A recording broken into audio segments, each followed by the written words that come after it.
Tears for the Tear God, Salt for the Salt Throne, and Gas the Leaf Tribe. Tarek and Fatah come up to the produce stand the other day. I can push you the fuck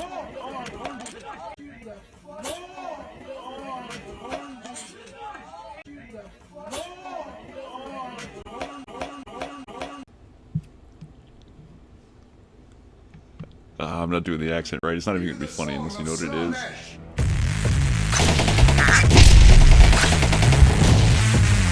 Hear this dirge and despair.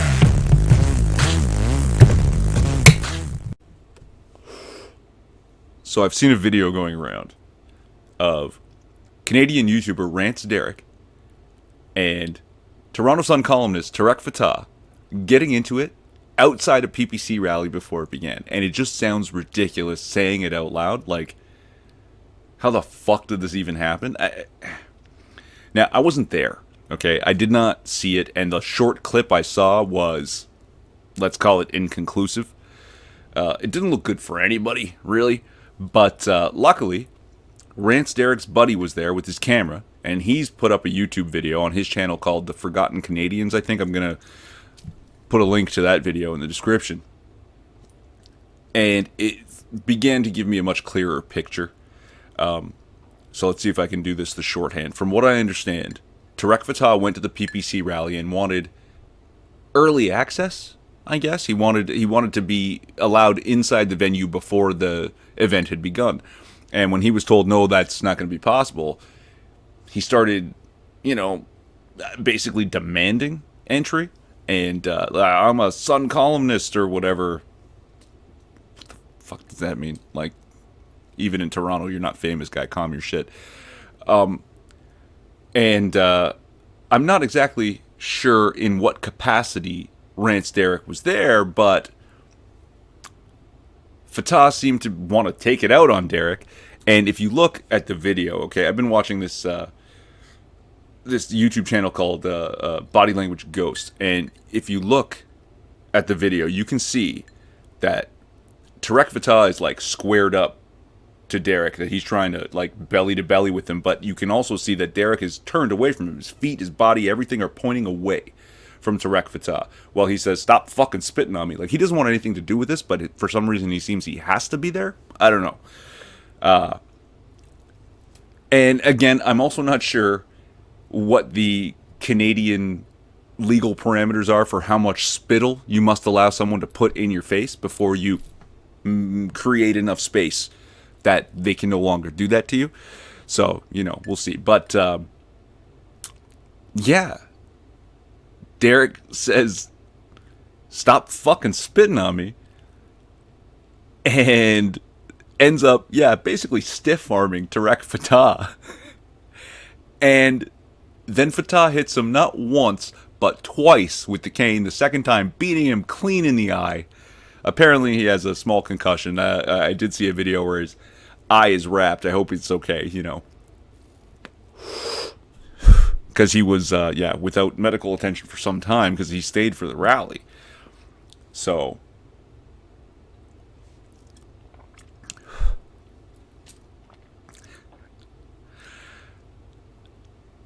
still, even then, not entirely sure what to make of it. But, again, luckily, cameras were there. And while people were trying to tell him, don't record this, I don't know why, Fatah is being a complete fucking ass, right? Demanding that Rants Derek be arrested. And at one point, he says, he hit me first. He didn't hit you. He shoved. Like, Derek never struck Fatah, unless you're kind of a bitch and you want to say that shoving is striking. Well, in that case, then you could also say that spitting is striking, intentional or not. But let's just say that, no, he never actually, like, wound up and smacked him or punched him. He pushed a man away from him because he was being covered in spittle. I think in some weird way, if that was a man and a woman, it would the covering in spittle would be sexual assault. This is Canada, after all. Anyway. And I think at another point, Fatah, claims that Derek punched him. And this is all on video. Now, this is where I very much started to lean into, okay, I don't think Derek did anything wrong here. Rants Derek is... Yeah. Because if Tarek Fatah was in the right, he wouldn't have to, let's say, elaborate on the truth. He wouldn't have to twist it from, he pushed me, he hit me, he punched me. None of that would be necessary if Tarek Fatah was right, or felt right, or knew he was right. I don't think he's any of those things. Thank God for cigarettes. On closer inspection, I realize Derek has a cigarette in his hand when he pushes Fatah. There is no way that you can hold on to that cigarette. Because you see, he's got his smoke, and he stiff arms him, and he still has a smoke. And, geez, did he have a coffee too? Coffee goes flying, he gets hit twice, still holds on to his cigarette. Okay? There's no way that cigarette survives actually hitting somebody. It's like a slap or a punch. No, cigarette's gone. Every smoker knows this. Okay? Yeah, you get rid of your cigarette. You flick it in somebody's eye before you strike them. But Derek fully saved the cigarette. Good job. Good on you, Rants. Oh.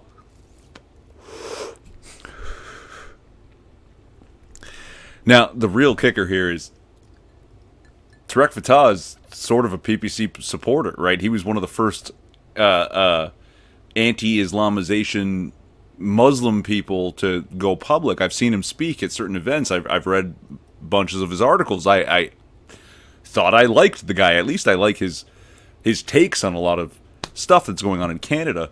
So this is really, really disappointing. This is one of those never meet your heroes moments. And I imagine it might have been for Rants Derek as well. So this is just, it's just some guy who's let his, what do you want to call it, modicum of fame in a tiny little pocket of Toronto get to his head and think he can act like an ass. And he's continuing to do so. Apparently he's trying to threaten the PPC with, I'm going to claim that all of the PPC is white supremacists if you don't kick Rants Derek out of the party. I don't think Derek's running. He's just like a, card-carrying member of the PPC. Oh, and he said all this. I'll circle back to that. But the thing is, he's a columnist. Fatah's a columnist for the Toronto Sun, a sort of conservative paper that is already pretty pro-PPC as far as I can tell. Probably one of the few publications that actually covers PPC events. And Fatah's not the only one. So, I don't see how that's going to work. Sure, go ahead, try. Start calling everyone white supremacists and Nazis and racists and whatever you want. That worked really well back in 2016 when they were trying to stop Trump. But then he goes on, and he says he's lived in Canada for 30 years, and he can spot a white supremacist. And see, that just doesn't make any sense to me, because if you lived in Canada for 30 years, you probably really haven't seen that many white supremacists. But then he also says that he can smell them. Right, now, the hypocrisy in that is just fucking insane. Like, how can you say that about a white supremacist or a white person? Like, think of how that works in the reverse. That if a white person said to Tarek Fatah that, I can smell a jihadi. Right? Like, oh, it's racist. You're saying that Pakistanis smell a certain way. Get the fuck. Really? What the fuck? What a fucking ass clown. Like, I've really lost all kinds of respect for Tarek Fatah here, and in a strange way, earned a new respect for Rants Tarek, who did not just like wallop this dude. Because I don't know, I don't know. I don't know if I would have. I really don't. Nobody likes being beamed in the eye, dude. And maybe I wouldn't have hit Fatah, but the dude who tried to step in between, who created the shield so Fatah could swing that cane up and around him, make it really hard to see it coming. Oh yeah, I would have beaten that dude.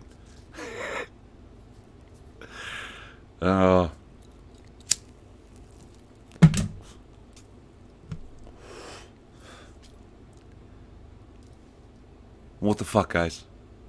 Serious. I know Fatah's never going to see this video, but... Seriously, Fatah? Seriously? Get your head out of your ass, guy. You're not famous. Ours is the song of victory. Relevant links to shit I said in the description? Maybe. I'm Irving Twin. Like, With us. subscribe, or don't. It's a free country. At least it used to be. They would silence us.